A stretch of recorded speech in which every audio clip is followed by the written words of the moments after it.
Today, I'm giving you a complete blueprint you can steal for running high-performance one-on-ones with your sales team, using Scoreboard to drive accountability, and how to structure insanely effective sales call coaching sessions to actually drive results. If you lead a team and you want higher performance without feeling like you're babysitting adults, you're going to want to stick around for this.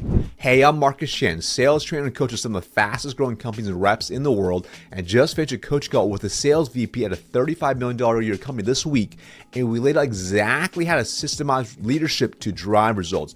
Not once in a while, but every single week. Let's dive right in. So first off, number one, weekly one-on-ones. Your weekly one-on-one with each rep isn't just a check-in. It's the single most important lever you have to drive performance, catch problems early, and coach behaviors before they turn to missed quarters. Without a good one-on-one system, you're flying blind. Reps will tell you what you want to hear, deals will slip, and performance will plateau. But with a great one-on-one system, you create total clarity. They know exactly where they stand and exactly what to do next. And that's a real purpose of a one-on-one, which is clarity, which leads to action, which ultimately drives results. Here's the exact structure I ran as a frontline leader of a multiple 8-figure team that I then taught to all my leaders my skill to multiple 9 figures while hitting President's Club every single year. Now you first start off the one-on-one with just a little bit of quick report just to see how everything is going. And then after a couple minutes of that, then you want to dive into reviewing their action items from the prior week. Did they do what they said they would do? Then you walk through the revenue numbers. Now, more specifically, have them verbalize where they stand. That's month to date, quarter to date, annual progress towards President's Club, or whatever top number they're driving towards. Then you dive deeper into the pipeline metrics. You're looking at the activity and the outcome gaps. You'll also want to spot check, income producing activities such as new meetings set, demos run, discovery calls held, etc. And then you want to assign the next action items. And here's the key. Make the action item so specific a second grader could understand it. No fuzzy homework like sell more or make more calls. Make it very specific. For instance, schedule 3 net new meetings this week with X accounts, or call decision maker X at Acme to schedule a follow-up. Now, I also highly recommend you use a form that they fill out in advance and send to you by the end of the day Friday.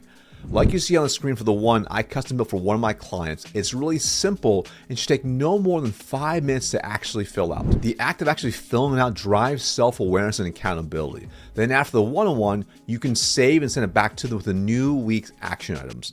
Now, on top of that, this form also gives you a really simple structure to help you as a leader guide the conversation. At the end of every one-on-one, your reps should know exactly where they stand and exactly what to do next. Number 2, weekly scoreboards. One of the best things you can do to drive performance is to create a simple, clear, and engaging scoreboard that everyone sees consistently. This should be a stack rank of performance based on whatever is your most important KPI.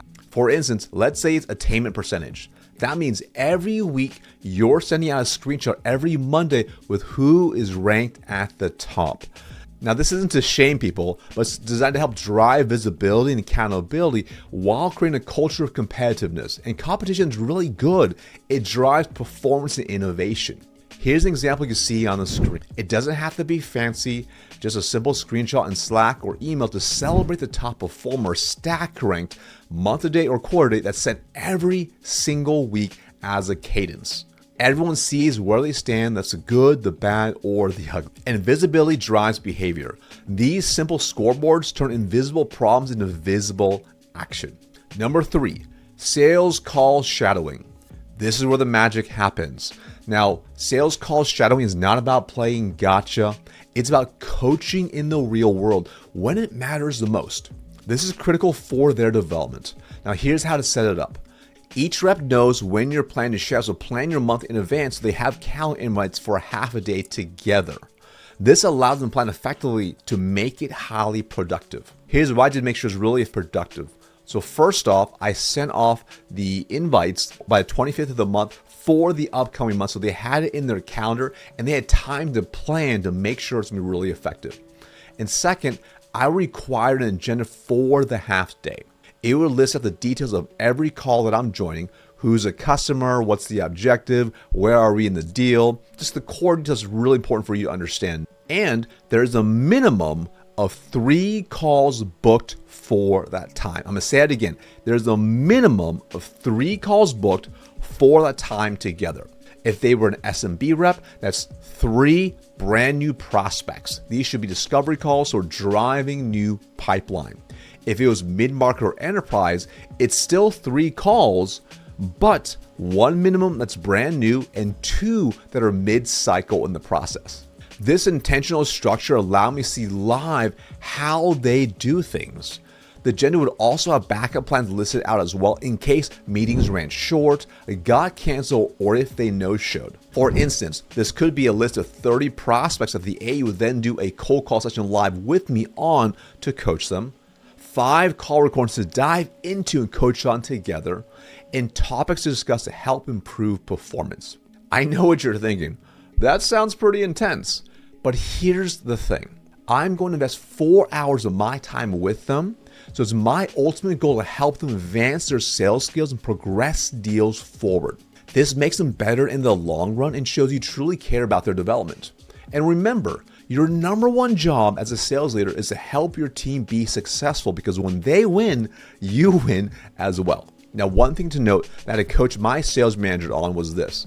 When a rep was ill-prepared with no calls or just 1 call and nothing else, a lot of the managers would just bail, leaving the AE to their own devices. They just cancel the half day and let them do whatever they want. This would then absolve the AE of need to do anything and train the AE that it was easy to get out of these sales call shadowing days. So here's the harsh truth. If your AE can't prepare a solid half day for you, that's their sales manager, director, or VP, the person who ultimately has the greatest impact on their career, what do you think they're doing when you're not with them? Jack shit. Remember, this is their time to shine and show you their skills and how much business acumen they have. Now let's talk about what you do when you shadow these sales calls. If that happens and they only have 1 call or no calls, you as a leader, don't let them off the hook. Ask them, what would you do now instead if you typically have a no-show? How are you going to maximize this morning or afternoon together? And this is really important to see how they decide, because ultimately you'll see how they mentally process through the decision they have to make, whether they become reactive, just jump into Slack or email, or do they actually have a plan to make it highly productive? So this could become a coaching session on exactly what to do next, in which you coach and have them do live with you specific things that will actually improve their results, like something that I already just mentioned. So now let's talk about what you do when you shadow the sales calls. First, let them lead. Observe first. Take notes on what they're doing really well and where they can tighten up. Give immediate actionable feedback after the call. Don't save it for a week later. But specifically, start with having them share their thoughts on the call, what they did well and what they could have done better. Then you start off with, at minimum, 3 things they did really well. These are the things you want to reinforce and recognize as you want to see them continue to do this. These are things that you're probably hoping the rest of the team is doing as well, that you can also recognize them in your weekly sales meeting on to help drive and reinforce that behavior. Then you want to give them 3 things at max to focus on and work on. Again, don't give them a list of like 20 different things, because if you give them 20 things, they'll get overwhelmed. They won't do a single thing. It's at max 3 things that'll move the needle the most. And I have to iterate again. Your goal is not to shame them at any point. It's to deepen your relationship with them, build them up on what they're doing really well, and then give them very specific tactical coaching to help improve their game. You're shadowing to sharpen their skills. It's not designed to be a punishment, but actually to truly help them. And then after the half day is over, wrap it up with a really short call recap email that lists out 3 core positives and 3 things to work on max. This allows us to be very targeted while helping boost them up while giving clear guidance. And the email structure is very, very simple. The subject line can literally be, recap of this today. And then it could be like, hey name, thanks so much for spending time with me. Really love seeing you do X, Y, and Z. Just point out something specific that you did, or maybe something you guys talked about personally. Here are 3 things you absolutely nailed. I'm so proud of seeing you do.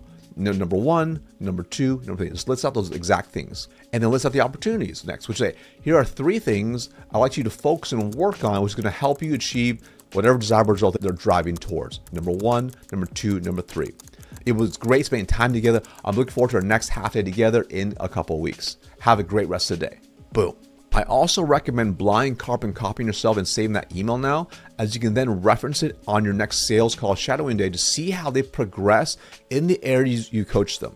Now, as a direct sales manager that had 10 reps, I did a half day with each rep every other week. This allowed me to see live how they prepared, how they ran calls, how they handle tough prospects, how they handle awkward moments, and so on. Or if they were new, I take over parts of the call so they can see what good looks like. And this will help me set the bar and expectations of how things must be done. You can literally 10x the learning curve and increase your skills drastically if you do this consistently, because you're literally coaching live in the trenches. So there you have it. If you want your team to hit bigger numbers without needing heroics every quarter, it starts here. Master your one-on-ones, master sales call shadowing, and create a culture where reps crave feedback because they know it's how they win. If you found this helpful, hit like, subscribe, and share this with another sales leader who's ready to level up their team. And if you want to see what kind of results you can get when you implement these core leadership strategies, check out this next video right here.